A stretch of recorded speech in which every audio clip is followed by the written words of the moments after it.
Meus queridos irmãos,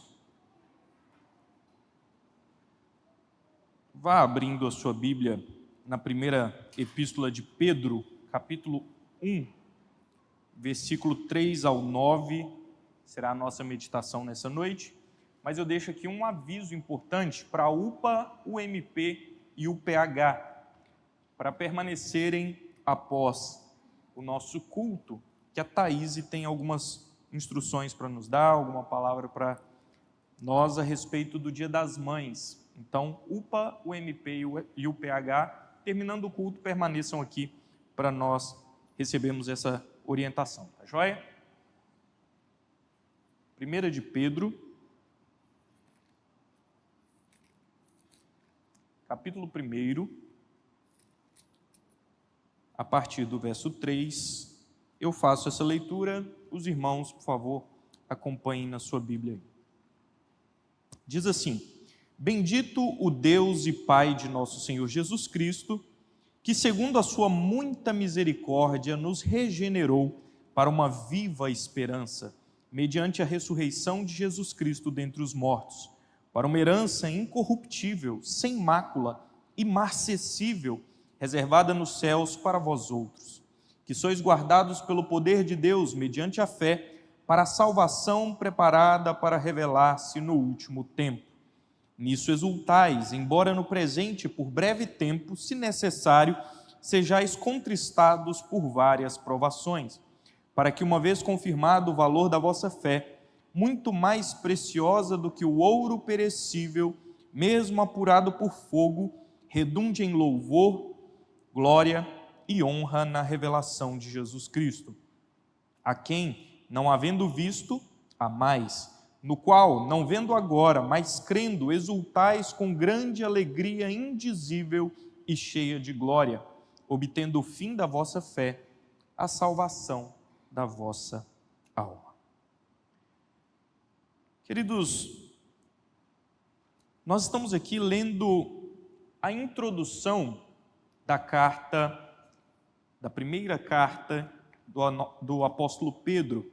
Pedro, que está escrevendo, como nós vemos no verso 1, aos eleitos que são forasteiros da dispersão do Ponto, Galácia, Capadócia, Ásia e Bitínia. São regiões da Ásia Menor, que hoje é onde está o país, a Turquia, cristãos de origem gentílica e judaica, que viviam ali naquelas regiões e compunham a igreja do Senhor. Basicamente, são aqueles povos que foram evangelizados, mas que não foram por Paulo, porque o apóstolo Paulo, na sua primeira viagem missionária, segue para aquela região, proclamando, mas ao invés dele ir na sua segunda viagem, completar a Ásia Menor, o Senhor o manda à Macedônia. Então ele não completa a viagem e não abrange essas regiões. Então agora Pedro está escrevendo para esses irmãos, nos mostrando que ainda assim a igreja do Senhor prosperou, cresceu nessas regiões. E o apóstolo Pedro começa dizendo o seguinte: Bendito Deus e Pai de nosso Senhor Jesus Cristo, que segundo a sua muita misericórdia, nos regenerou para uma viva esperança, mediante a ressurreição de Jesus Cristo dentre os mortos. Após se apresentar, Pedro então começa de fato a sua epístola, e ele o faz com uma doxologia, um louvor a Deus. Ele começa bendizendo o Senhor, e que Deus é esse que ele louva? Ele deixa claro, é o Pai de nosso Senhor Jesus Cristo. Não é qualquer Deus, e não é também um Deus que os judeus, de forma talvez até zelosa, alguns deles, abraçaram, mas é o Deus que enviou o seu Filho, Jesus Cristo, aquele a que muitos rejeitaram. Pedro está deixando claro, o Deus a quem eu louvo e exalto, o Deus sobre qual eu vou falar nas próximas páginas, é o Pai do nosso Senhor Jesus Cristo. E ele então aponta, a partir daí, para uma importante doutrina cristã, que é a doutrina da regeneração.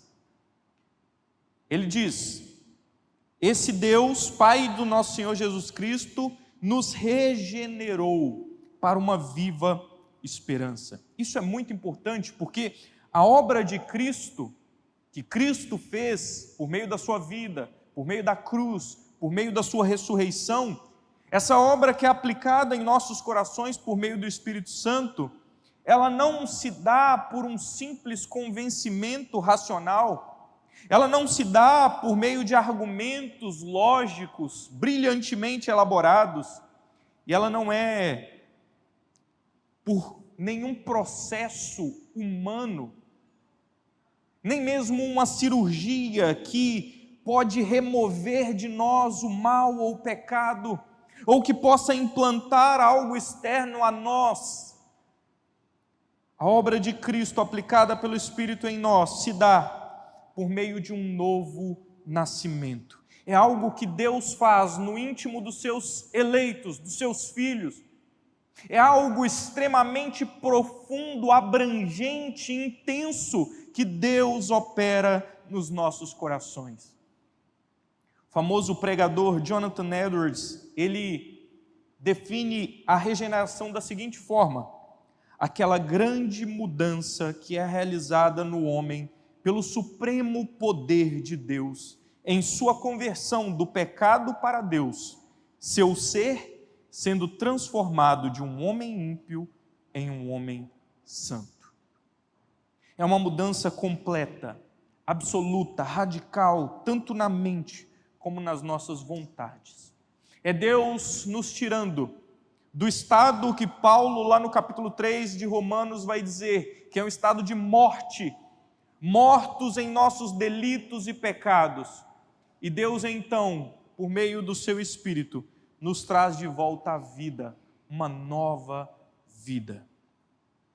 João, no capítulo 1, versos 12 e 13, diz a esse respeito: mas a todos quantos o receberam, deu-lhes o poder de serem feitos filhos de Deus, a saber, os que creem no seu nome, os quais não nasceram do sangue, nem da vontade da carne, nem da vontade do homem, mas de Deus. Novo nascimento não é da vontade humana, mas de Deus. É Deus que nos possibilita sermos feitos seus filhos por meio dessa obra de Cristo na cruz. Originalmente, queridos, por nascimento natural, nenhum homem é filho de Deus. Ao contrário, a Bíblia diz que o homem, se não nascer de novo, ele é filho da ira. Está lá em Efésios, capítulo 2, versículo 3. João, no capítulo 8, versículo 44, diz, citando as palavras de Jesus, que os ímpios são filhos do diabo. E Paulo, em 1 Tessalonicenses 5, versículo 5, vai dizer que os ímpios são filhos das trevas. Nossa filiação a Deus se dá por meio de uma adoção. É o Pai olhando para esses pecadores, para esses perdidos, para esses miseráveis homens como eu e você um dia fomos. E de forma gratuita, graciosa, amorosa, Ele nos escolhe para nos fazer seus filhos. Quando nós olhamos alguém, algum homem, alguma mulher, um casal, que decidem adotar uma criança, eles não têm o poder de mudar a genética dessa criança, de torná-la fisicamente semelhante a esse casal. Eles não têm o poder de mudar o interior dessa criança para que ela se torne um filho tal qual, da mesma origem, da mesma carne, dos mesmos DNAs dos pais. Mas Deus, quando nos adota por filhos, Ele tem um poder que nenhum homem tem, que é de fazer com que nós nasçamos de novo. É fazer com que aqueles filhos da ira, aqueles filhos do diabo agora, nascidos outra vez, com uma nova filiação, sejam filhos legítimos, verdadeiros do Pai. É isso que o Senhor faz conosco e é para isso que o apóstolo Pedro está apontando. Ele está dizendo: esse Pai do nosso Senhor Jesus Cristo também é nosso Pai, porque Ele nos regenerou para uma viva esperança, Ele nos fez nascer de novo, Ele nos tornou seus filhos. E essa regeneração, segundo Pedro, é por conta da muita misericórdia de Deus. O Senhor olhou para nós perdidos, mortos. O Senhor olhou para nós na nossa miséria, no nosso desprezo. E o Senhor, por sua misericórdia, decidiu nos abençoar. O Senhor, por sua misericórdia, decidiu mudar a nossa história, decidiu mudar a nossa situação, para que nós então vivêssemos para uma viva esperança. A obra de Cristo, ela começa na eternidade, quando Deus nos escolhe. Ela se aplica em nós no presente, quando nós somos então alcançados, chamados pelo Senhor, e começamos a desfrutar da redenção em nosso ser, mas ela se consuma no futuro, na eternidade, com o retorno de Cristo. E é por isso que Pedro diz: vocês são regenerados para uma esperança viva, uma esperança que já começa, uma esperança que não está baseada apenas no porvir, no futuro, mas uma esperança na qual a vida de vocês está firmada, porque vocês já foram alcançados por essa graça e misericórdia do Senhor. E essa consumação que se dará lá no futuro será então quando a obra será completa. Nós não caminhamos, queridos, para um futuro desconhecido. Nós marchamos para uma glória eterna. Louvado seja o nosso Deus por isso. E tudo isso só é possível por causa da ressurreição de Cristo. Pedro disse: mediante a ressurreição de Jesus Cristo dentre os mortos. Nós estamos ainda no período litúrgico da Páscoa, esse período que vem desde o domingo da ressurreição e que finda lá com o domingo de Pentecostes. Nesse período, então, nós estamos domingo após domingo ainda ecoando a mensagem da ressurreição, ainda meditando a respeito daquilo que o nosso Senhor Jesus Cristo fez com a sua morte e com a sua vida, com a sua ressurreição, com a sua vitória sobre a morte. E tudo isso que nós estamos vendo Pedro lembrar àqueles irmãos dispersos, peregrinos, é justamente possível por conta dessa ressurreição do nosso Senhor. Essa ressurreição, então, de Cristo nos proporciona a regeneração. Nós só podemos nascer de novo porque Cristo venceu a morte e nos dá nova vida com Ele. Nós recebemos por conta dessa ressurreição a adoção por filhos, porque Ele, o primogênito dentre os mortos, Ele vem então nos trazer como filhos de Deus. Nós só temos esperança de um futuro, nós só temos esperança de um retorno, nós só temos esperança de uma consumação, nós só temos esperança de uma ressurreição final, porque Jesus ressuscitou dentre os mortos. E nós só recebemos uma herança da parte do Senhor, porque Jesus a conquistou para nós. E é sobre essa herança, então, que o apóstolo Pedro passa a falar nos próximos versos. Ele diz assim: para uma herança incorruptível, sem mácula, imarcessível, reservada nos céus para vós outros, que sois guardados pelo poder de Deus mediante a fé, para a salvação preparada para revelar-se no último tempo. além de nos regenerar, nos fazer filhos, nos dar uma esperança viva, Cristo também nos garante uma herança. Cerca de 4 anos atrás, quando meu pai faleceu, ele me deixou uma herança. Uma herança que não é bem o que vocês estão imaginando, não. Foram muitas dívidas para acertar, um tanto de visitas no cartório, imposto, burocracia para lidar, dinheiro que é bom nada. Mas a herança de que o apóstolo Pedro está falando aqui para nós é algo completamente diferente, é algo totalmente distinto do que nós podemos almejar, mesmo que nossos pais sejam bastante abastados e tenham bastante coisa para nos deixar. Porque, primeiro, a herança que o Senhor tem para nós, ela não é de alguém que morre e deixa para os seus filhos algo que ele conquistou ao longo da sua vida. A herança que nós recebemos da parte do Senhor é uma herança que nós desfrutamos junto do Senhor. A herança que o Senhor nos traz, Ele está presente conosco enquanto nós iremos desfrutar dessa herança. Ele não está ausente. Uma outra diferença dessa herança é que ela não se trata de uma herança material. Ela não se trata de bens, de riquezas, de prosperidade neste mundo, mas ela se trata de uma herança imaterial, reservada nos céus para nós.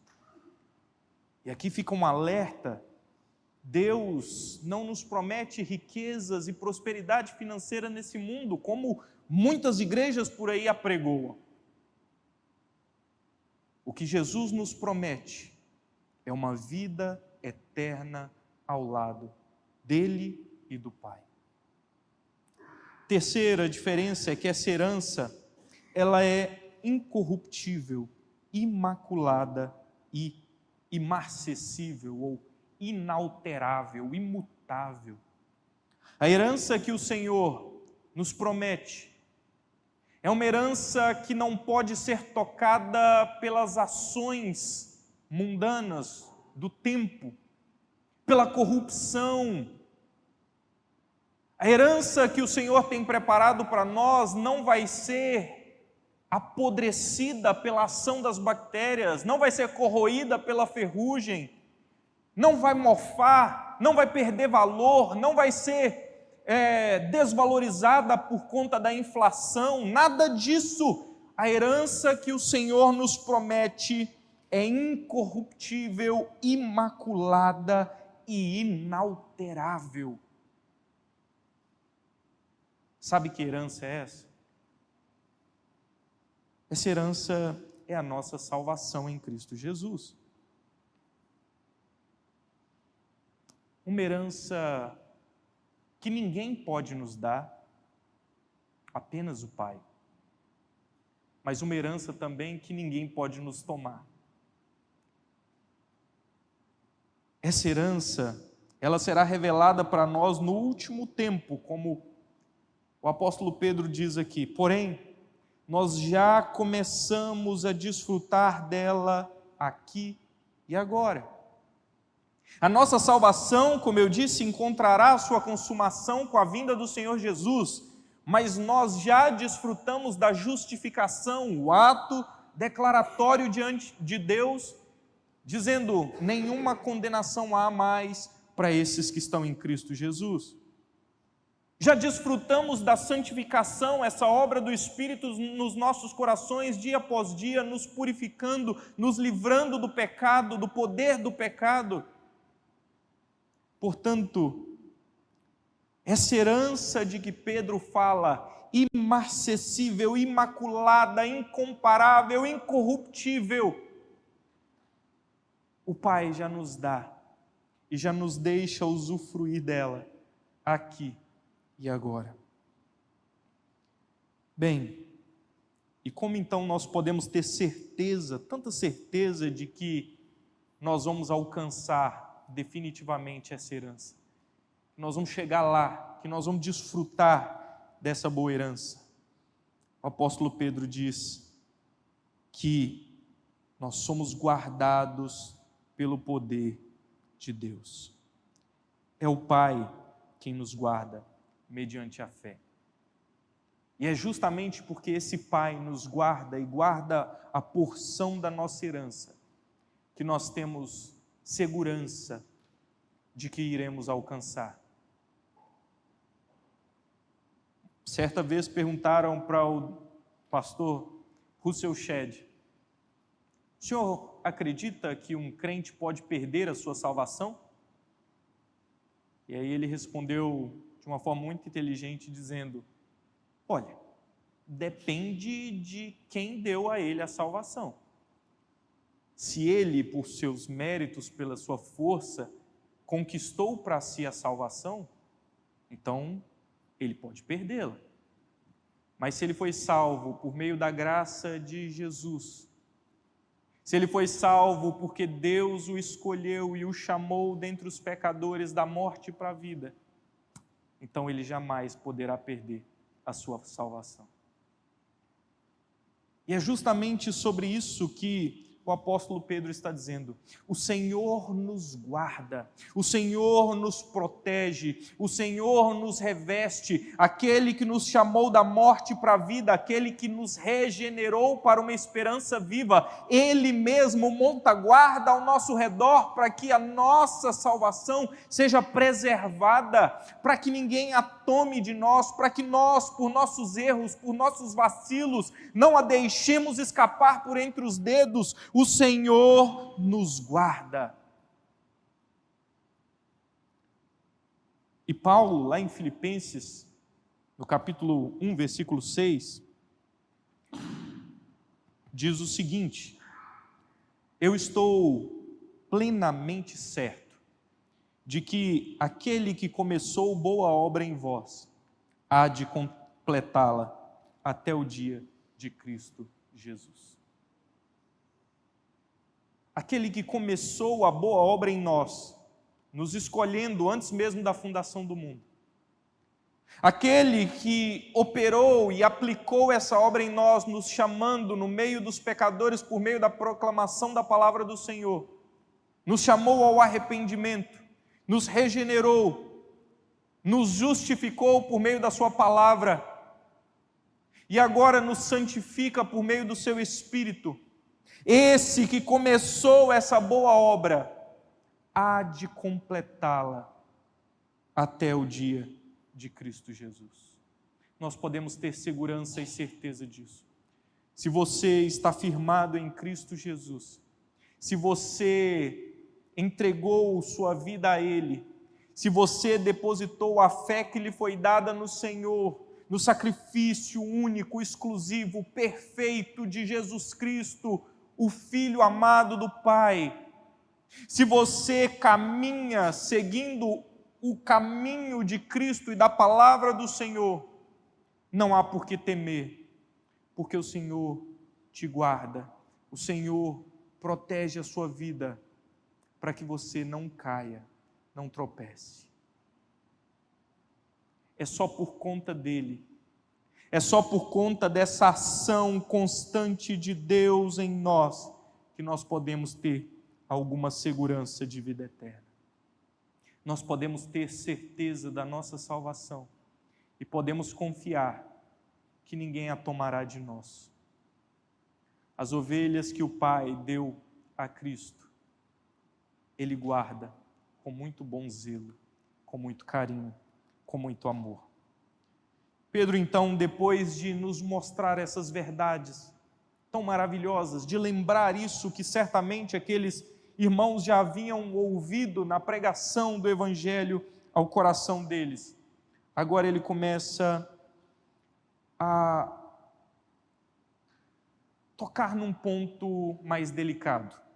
Ele diz: olha, vocês foram salvos, vocês foram regenerados, vocês receberam uma herança imarcessível, intocável, que ninguém pode mudar, e vocês se alegram nisso. vocês exultam nisso. Essa esperança de desfrutar a herança preparada para nós é motivo de grande alegria, não só de alegria. A palavra que Pedro usa aqui não se refere à alegria como Paulo usa lá aos Filipenses, como as Escrituras usam abundantemente. A palavra que ele usa aqui traz a ideia de uma grande, imensa, extrema, irruptiva alegria que brota no coração daqueles irmãos. Vocês se alegram, vocês exultam por conta dessas verdades que eu acabo de dizer, e estão certos. É para se alegrarem mesmo, é para festejarem. Porém, nem tudo são flores. Ele diz, no presente, por breve tempo, se necessário, vocês podem ser contristados por várias provações. Para quem estava acostumado com as palavras de Jesus, não tinha nenhuma novidade aqui. Jesus, lá em João 16:33, diz, olha, no mundo vocês terão aflições. Pedro nos faz esse mesmo alerta aqui, falando sobre as provações. Ele diz, o regenerado, que nasceu de novo, o que é guardado pelo Senhor, o que tem a herança preservada e protegida pelo Pai, não está de forma alguma livre das provações. E ele começa então a caracterizar, ele começa a dar algumas informações a respeito dessas provações. Ele diz, essas provações no presente, nos dizendo o seguinte, na vida ordinária, na vida comum, na vida pós-regeneração, na vida do crente, é no presente, hoje, talvez vocês devam passar por algumas provações. Mas isso também nos aponta, esse no presente que Pedro usa aqui, para o fato de que essas provações estão limitadas à nossa vida terrena. Essas provações pertencem a esse mundo aqui e agora, porque lá no porvir, lá quando recebermos definitivamente a nossa herança, lá quando chegar a consumação, lá quando a nossa viva esperança encontrar então o seu alvo, lá não haverá mais provações. Lá Ele enxugará dos nossos olhos toda lágrima. Lá não haverá mais dor, não haverá mais enfermidade, não haverá mais tristeza, não haverá mais nenhum tipo de problema, de confronto, de nenhuma situação que possa tirar de nós a paz e a alegria definitiva. Então ele diz, no presente, por breve tempo, nenhuma provação dura para sempre. Pedro está apontando para essa verdade e nos mostrando, olha, calma. As lutas e provações das quais eu estou falando, elas são passageiras, são temporárias, ainda que durem a vida inteira. E aqui, por que essa informação é importante? Porque há provações que serão longas da nossa perspectiva humana. Mas ainda assim Pedro está dizendo, é por breve tempo. Se nós compararmos e colocarmos em perspectiva a nossa vida aqui nesse mundo, ela é muito pequena em comparação com a eternidade ao lado do Senhor. Por mais longas e intensas que pareçam as provações que passamos aqui, elas não se comparam à glória do porvir. O apóstolo Paulo, ele tinha algo que o provava, ele tinha algo que era angustiante para ele, e ele diz, há um espinho na minha carne que eu, por 3 vezes, pedi ao Senhor que o tirasse de mim, e a resposta que eu obtive é, a minha graça te basta. Queridos, nas nossas provações, a graça do Senhor sempre nos bastará. A lembrança de que é por um breve tempo. A lembrança é de que toda provação terá seu fim. Deve nos acalmar, deve nos trazer conforto, deve nos trazer consolo. Uma outra coisa que Pedro diz a respeito das provações é que elas talvez sejam necessárias. Ele diz: se necessário, vocês passarão por provações. Ou seja, nenhuma provação que chega até nós é despropositada. Nenhuma provação que nos alcança é fruto do acaso, é sem motivo, é sem razão. Mas as provações, elas têm motivo. Isso aqui eu vou deixar para falar daqui a pouquinho com mais clareza.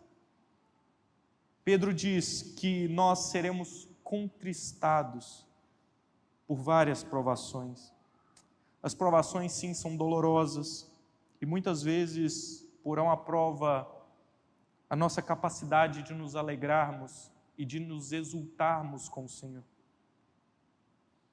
As provações, sim, elas são feitas para doer, para nos incomodar.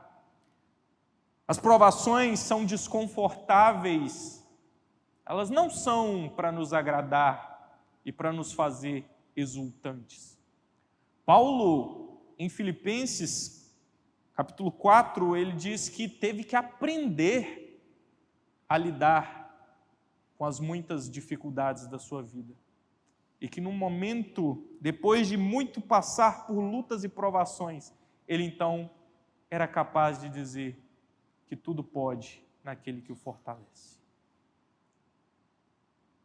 As provações nos contristam, nos doem, nos incomodam, mas elas têm propósito, lembre-se disso. E uma outra coisa que Pedro diz a respeito dessas provações é que elas são várias. Várias, aqui a gente poderia entender inicialmente como inúmeras, muitas, uma quantidade grande de provações. Só que a palavra grega que Pedro utiliza aqui é literalmente multicolorida. Ou seja, Pedro está dizendo: vocês vão passar por provações de várias qualidades, de vários tipos, de várias naturezas diferentes. E aí é que está o tema da nossa noite. A vida cristã, ela é colorida, mas não do jeito que a gente imagina.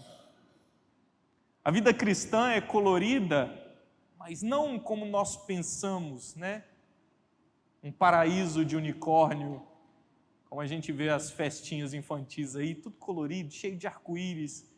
Não. A vida cristã é colorida pelas cores da provação, pelas cores das lutas, dos desafios que se colocam diante de nós. São várias, são de vários tipos. No contexto aqui, para esse povo a quem Pedro escreve, as provações eram perseguições. Aquele povo estava sendo perseguido. Mas Pedro diz: olha, esse é só um tipo de provações que vocês vão enfrentar. Tem vários tipos. Ele prossegue: para que, uma vez confirmado o valor da vossa fé, muito mais preciosa do que o ouro perecível, mesmo apurado por fogo, redunde em louvor, glória e honra na revelação de Jesus Cristo. Agora há pouco, então, nós vimos Pedro dizer que as provações são necessárias. E aqui ele explica para que elas são necessárias. Para confirmar o valor da nossa fé. Pedro usa a figura de um ourives, que separa o ouro das impurezas por meio do fogo. Então ele joga num cadinho ali aquele ouro que ele deseja utilizar, toca fogo, E com o intenso calor, aquele ouro se derrete, mantendo a sua parte mais pura no fundo e as impurezas por sobre ele. Então ele consegue fazer a separação e deixar o ouro puro, refinado. O que Pedro está dizendo é que as provações são como esse fogo, que tem esse poder de nos derreter, que tem esse poder de nos provar, que tem esse poder de nos desgastar, de nos colocar sob alta pressão, para que assim então se mostre o valor da nossa fé, a pureza da nossa fé. Para que por meio das provações nós então sejamos aperfeiçoados, para que nós sejamos educados pelo Senhor, para que nós sejamos santificados pelo Pai, para que nós sejamos corrigidos e ganhemos a forma que o Pai deseja nos dar. E quando nós somos aprovados então nessas provações, isso redunda em louvor, honra e glória a Ele. Ao sermos aprovados, nós recebemos da parte do Senhor honra, glória e louvor, que nós devemos receber e entregar ao nosso Senhor. Jesus Cristo diz que tudo que Ele fez era para glorificar o Pai. Paulo, em Filipenses capítulo 2, diz que o Senhor se humilha para que o nome de Deus seja exaltado.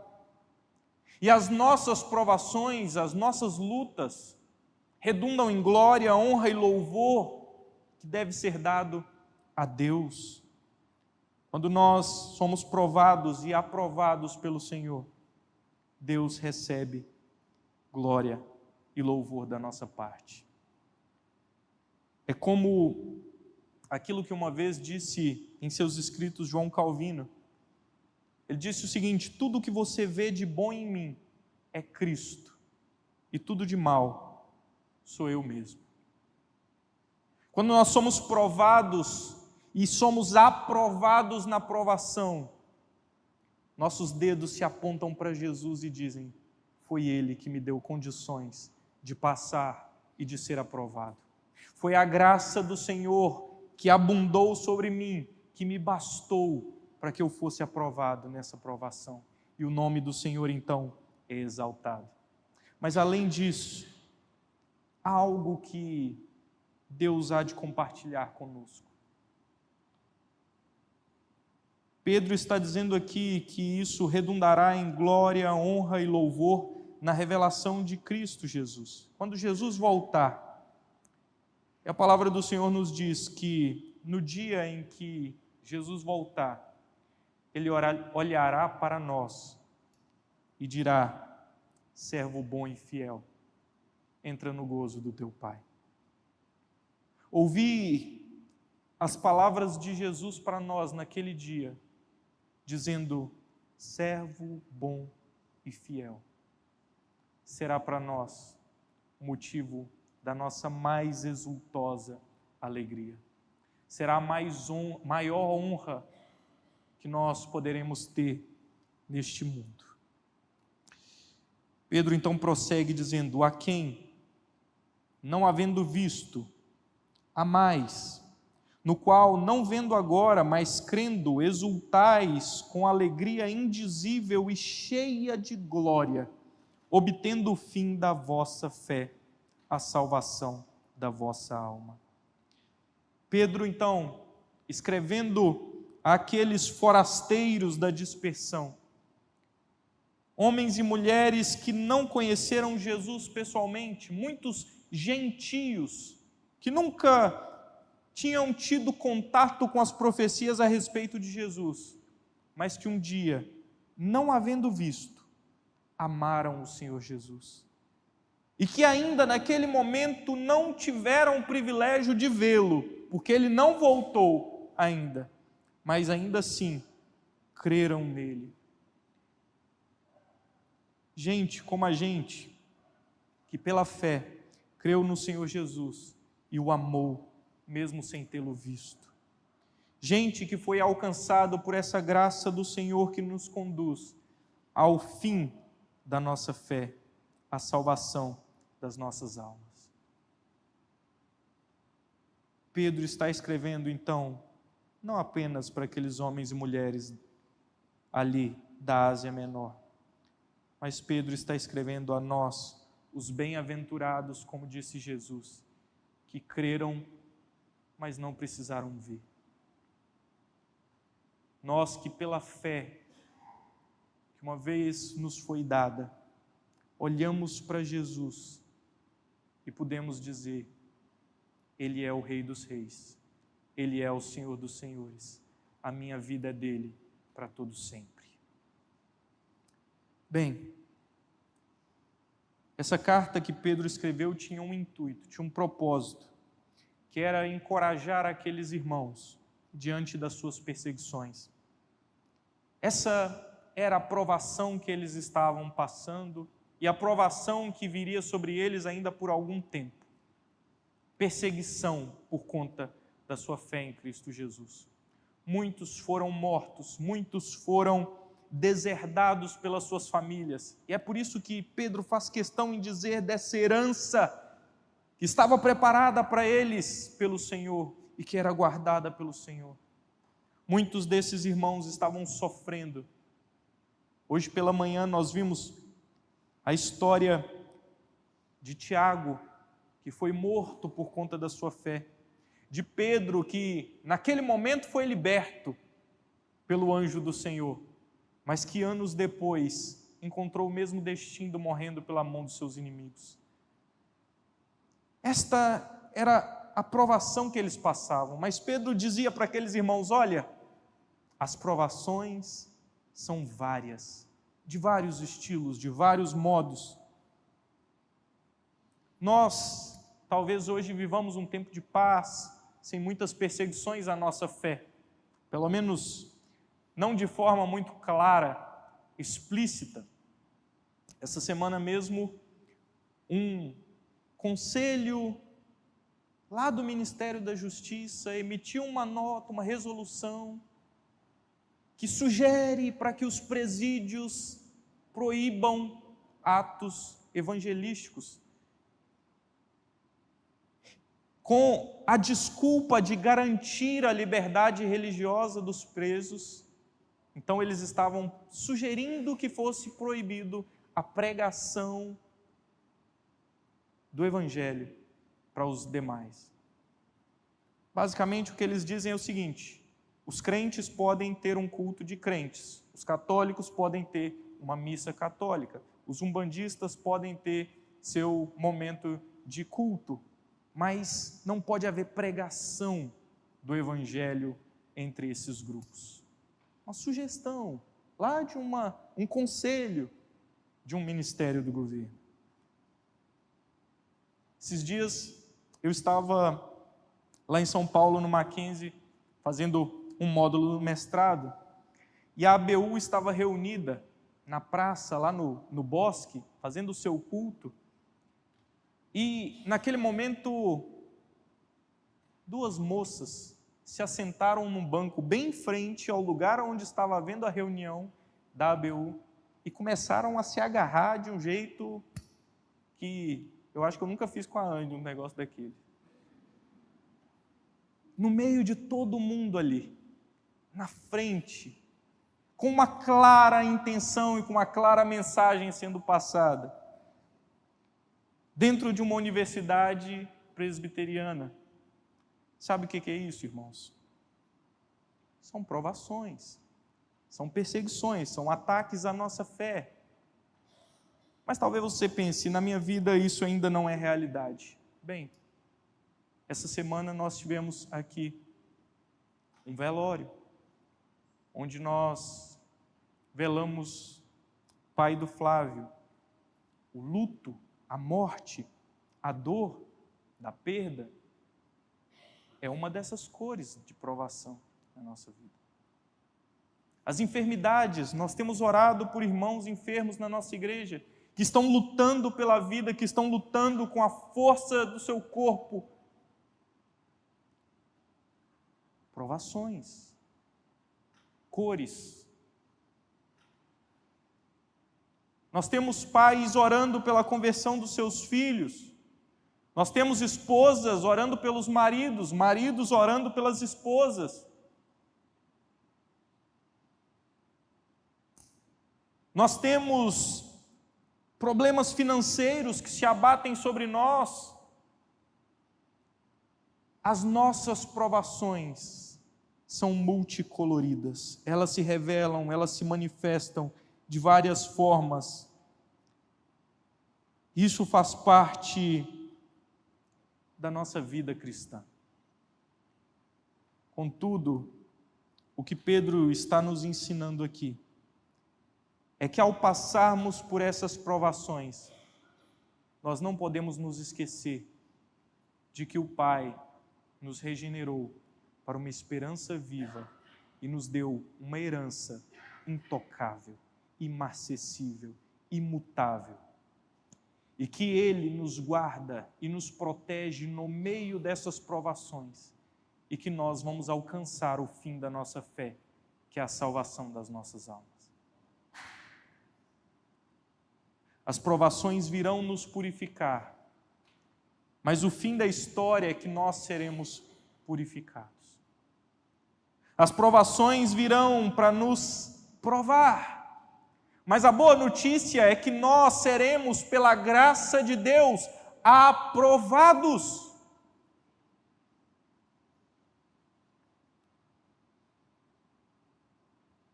O que Pedro está dizendo é que Cristo ressuscitou. E porque Ele ressuscitou, nós temos esperança. Esperança que vai além dessa vida. Esperança que se estende por toda a eternidade. Esperança que não é frustrada por nenhum problema, por nenhuma circunstância, por nada nesse mundo. Porque essa esperança de uma herança prometida pelo Pai é intocável. Sempre que você estiver passando por uma provação, lembre-se de que o Senhor está contigo, de que Ele te guarda, que Ele te protege. Que você nasceu de novo, não pela obra das suas mãos, pela sua força, mas Ele nos regenerou para uma esperança viva. Ele nos fez seus filhos e, como Pai bondoso, Ele cuida de nós. Ainda que as provações venham para nos ensinar, para nos corrigir, para provar a nossa fé, no final, nós seremos aprovados e alcançaremos o alvo da nossa fé, a salvação das nossas almas. Nós podemos crer nisso, nós podemos confiar no Senhor, e é isso que nos mantém de pé, é isso que nos move, é isso que nos enche de alegria, é isso que nos enche dessa alegria indizível e cheia de glória, mesmo no meio das muitas provações. O Senhor é conosco. Nós não podemos desanimar. O Senhor é conosco, nós não podemos vacilar. O Senhor é conosco, nós não podemos nos entristecer, ainda que por um tempo sejamos contristados por todo tipo de provações. O Senhor é conosco e Ele nos garante que o alvo da nossa fé será atingido em cheio, bem no meio. Amém? Vamos orar ao Senhor? Feche seus olhos.